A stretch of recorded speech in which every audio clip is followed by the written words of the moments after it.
நம்ம திராவிட மாடல் ஆட்சி பொறுப்பேற்ற பிறகு ஒவ்வொரு திட்டத்தையும் பார்த்து பார்த்து செயல்படுத்திக்கிட்டு இருக்கிறோம். அந்த வரிசையில் என்னுடைய மனசுக்கு பிடிச்ச திட்டமாக உருவாகி இருக்கிறது தான் தாயுமானவர் திட்டம். கூட்டுறவுத்துறை சார்பில் வயது முதிர்ந்தோர் மற்றும் மாற்றுத்திறனாளிகளின் வீடுகளுக்கு சென்று ரேஷன் பொருட்களை வழங்குகிற தாயுமானவர் திட்டத்தை தொடங்கி வைக்கிறதுல மகிழ்ச்சி அடைகிறேன். இப்படி அரசோட சேவைகளை மக்களோட வீடுகளுக்கே தேடி சென்று கொடுக்கிறது இந்தியாவுக்கே முன்மாதிரி முயற்சி.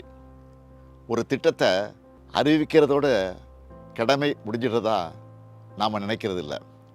அந்த திட்டத்தோட பயன் கடைகோடி மனிதரையும் சென்று சேருதான்னு கண்காணிக்கிறதையும் கடமையாக நினைக்கிறேன்.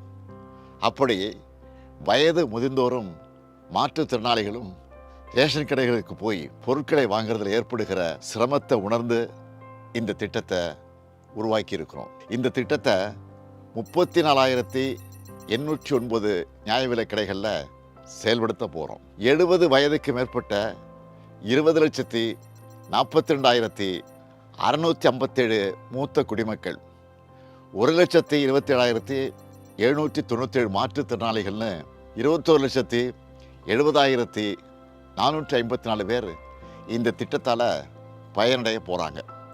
ஒவ்வொரு மாதமும் 2வது சனிக்கிழமை மற்றும் ஞாயிற்றுக்கிழமைகளில் குடிமைப் பொருட்கள் உங்கள் வீடு தேடி வந்துடும். இதுக்காக கூட்டுறவுத்துறைக்கு ஆக போகிற 30,14,00,000 ரூபாயை கூடுதல் செலவாக கருதாமல் மக்களுக்கு செய்கிற உயிர்காக்கும் கடமையாக நாங்கள் நினைக்கிறோம். இது கூட்டுறவுத்துறையோட மிகப்பெரிய சேவை. அந்த துறை அதிகாரிகள், அலுவலர்கள், கடை விற்பனையாளர்கள் செய்ய போகிற மிகப்பெரிய கடமை. தமிழ்நாடு முழுக்க 37,328 நியாய விலைக் கடைகள் இருக்குது. இதில் கடந்த 4 ஆண்டுகளில் மட்டும் 2,394 புதிய நியாய விலைக் கடைகளை திறந்திருக்கிறோம். தலைவர் கலைஞர் வழியில் இந்த நியாய விலைக் கடைகளை நாம் முறையாக சிறப்பாக நடத்துறதுனால தான் தமிழ்நாடு இன்னைக்கு பட்டினிச்சாவி இல்லாத மாநிலமாக இருக்குது. இந்த ரேஷன் கடைகளோட பயன்பாட்டை இன்னும் எளிமையாக்க முயற்சிகள் எடுத்திருக்கிறோம்.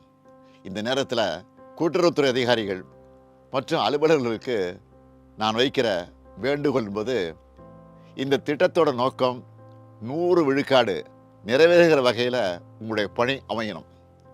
உங்களை எதிர்பார்த்து காத்திருக்கிற முதியவர்களும் மாற்றுத்திறனாளிகளுக்கும் மனம் குளிர்கிற வகையில் நீங்கள் கனிவாக நடந்துக்கணும். நீங்கள் வாங்குகிற நல்ல பெயர் தான் ஆட்சிக்கு கிடைக்கிற பாராட்டு. நன்றி, வணக்கம்.